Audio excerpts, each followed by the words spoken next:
அஸ்ஸலாமு அலைக்கும் வரஹ்மத்துல்லாஹி வபரகாத்துஹு. அன்பார்ந்த அனைத்து உறவுகளுக்கும் இனிய இரவு வணக்கம். DJ Trump, Donald J Trump எப்படிப்பட்ட ஒரு வெள்ளத்தனம் பிடிச்ச ஒரு குள்ள நரி அப்படின்னா, அவர் great army is taking rest in preparation for the next battle. He confirmed that US force will remain around Iran. அதாவது இது இந்த போர் நிறுத்தம் ஒரு அமைதிக்காகவோ அல்லது இது அமைதியாக மொத்தமாக முடியணும் அப்படின்றதுக்காகவோ இல்லை.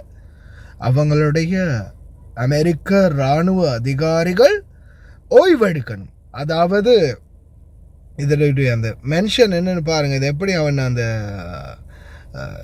சிம்பாலிக்காக சொல்கிறான்னு, எங்களுடைய கிரேட்டான இராணுவம், அவர் great army is taking rest, ஓய்வு எடுக்கிறாங்க, preparation for the next battle, அடுத்த யுத்தத்துக்கு ஆயத்தமாக.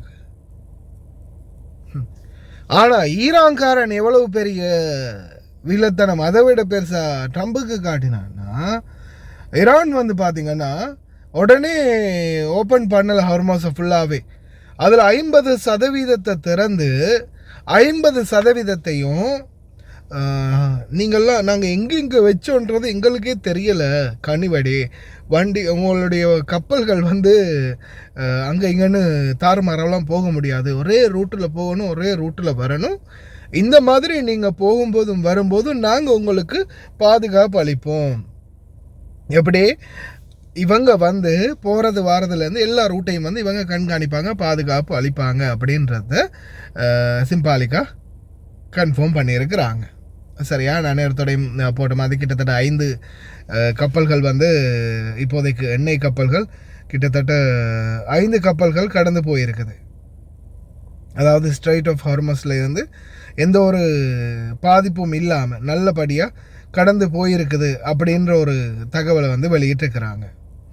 இதில் பார்த்திங்கன்னா கிட்டத்தட்ட இப்போதைக்கு வரைக்கும் வெயிட்டிங்கில் இருக்கக்கூடிய கப்பல்கள எண்ணிக்கை கிட்டத்தட்ட 500க்கும் அதிகமானது அப்படின்னு சொல்கிறாங்க. இது கேஸுக்கும்.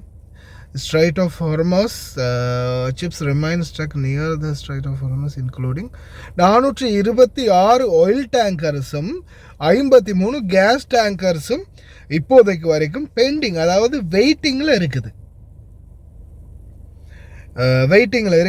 இந்த நாட்டை இந்த ஸ்ட்ரைட் ஆஃப் ஹார்மஸ்லேருந்து தங்களுடைய லோடிங்கை ஏற்றிட்டு கிடக்கிறதுக்கு.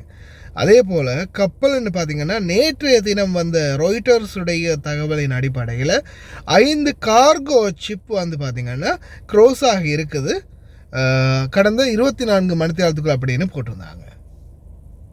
கார்கோ சிப் 5 சிப் வெளியாகி இருக்குது. எப்போ அப்படியோ நம்ம ஆளுங்களுடைய கார்கோக்களையும் இருக்கிறது கொண்டு போய் கொடுத்துருங்கடா, நாட்டுக்கு புண்ணியமாக போகும்.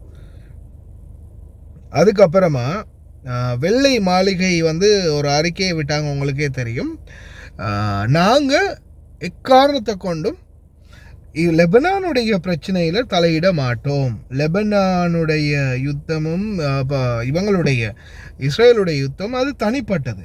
அது வேணா அப்புறமா பார்த்து ஒரு டைம் இருக்கும்போது பேசி அதை தீர்மானிச்சுக்கலாம், அதை தனியாக டீல் பண்ணலாம். இது இப்போ இருக்கிற பிரச்சனை அப்படின்ற மாதிரி இவங்க சிம்பாலிக்கா கழட்டி விட்டாங்க. யார? ஈரானோட பிரச்சனையிலேருந்து இஸ்ரேலும் லெபனானும் அது தனியாக பார்த்துக்கட்டும் அப்படின்ற மாதிரி அப்படியே ஒதுக்கி விட்டாங்க. ஆனால் ஈரான் என்ன சொல்லுது? இது தற்காலிகமானது தான். ஸ்ட்ரைட் ஆஃப் ஹார்மஸை நாங்கள் திறந்திருக்கிறதோ யுத்தம் நிறுத்திக்கிறதோ தற்காலிகமானது தான். வி ஆர் இன் ரிகர் அப்படின்ற மாதிரி நாங்களும் சரியாக அழுத்துறதுக்கு தயாராக தான் இருக்கிறோம் அப்படின்ற மாதிரியான ஒரு அறிக்கையை விட்டுருக்குறாங்க. கடந்த நாட்களில் தொடர்ந்து கிண்டலாகவே தானே பதில் கொடுத்துட்டு இருந்தாங்க. சாவியை காணலை, ஹார்மஸ் சந்தியை திறக்கிறதுக்கு சாவியை தேடிக்கிட்டு இருக்கிறோம், சாவியை தொலைச்சிட்டோம் அப்படின்னு. அப்போ அதே மாதிரி இன்னொரு முக்கியமான விடயம் என்னென்னு அன்பார்ந்த உறவுகளை நல்லா கேட்டுக்கோங்க. இப்போது ட்ரம்புடைய முயற்சி எப்படி இருந்துச்சுன்னா, எப்படியாவது இந்த கடலை திறந்துட்டா இந்த 14 நாளைக்குள்ள, இந்த 2 வார கேப்புக்குள்ள, இப்போவே இராணுவம் ஓய்வெடுத்துக்கிட்டு இருக்குன்னு சொன்ன பக்கி இந்த கடலை திறந்து விட்டால் இந்த கடல் திறந்த அந்த கேப்பில், இதே கேப்பில் ஸ்ட்ரைட் ஆஃப் ஹார்மஸை திறந்தா, நான் அந்த வீடியோ கடைசியில் போடுறேன், உங்களுக்கு தெரியும். ஆரம்பத்தில் இறக்கின அத்தனை பேரும் அதே போன வேகத்திலே திரும்பி கப்பலில் ஏறிட்டாங்க.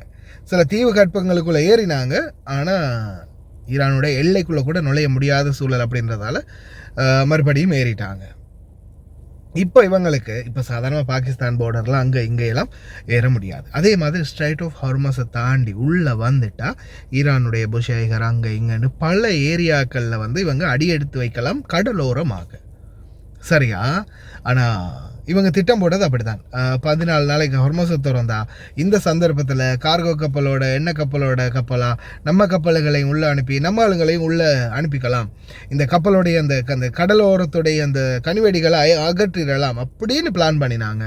ஆனால் கடைசியில் எப்படி அவங்க கேப்பை ஆப்பா வச்சாங்கன்னா என்ன சொன்னாங்க, அங்கங்கே எக்கு தப்பாக கனிவெடிகளை வச்சுருக்கோம், அதெல்லாம் எடுத்து கிளியர் பண்ணுறது ரொம்ப கஷ்டமாக இருக்கும், நீங்கள் இப்படி பண்ணுங்கள், நாங்கள் வந்து உங்களுக்கு வழிகாட்டுறோம், நாங்கள் வந்து உங்களுடைய கப்பல்களை ரூட் பண்ணி கூட்டிகிட்டு வரோம், இந்த 14 நாளைக்கு நாங்களே உங்களை பார்த்துக்குறோம் அப்படின்ற மாதிரி ஈரான் சொன்னதோட ஒன்றுமே பிடுங்க இல்லாமல் போயிடுச்சு.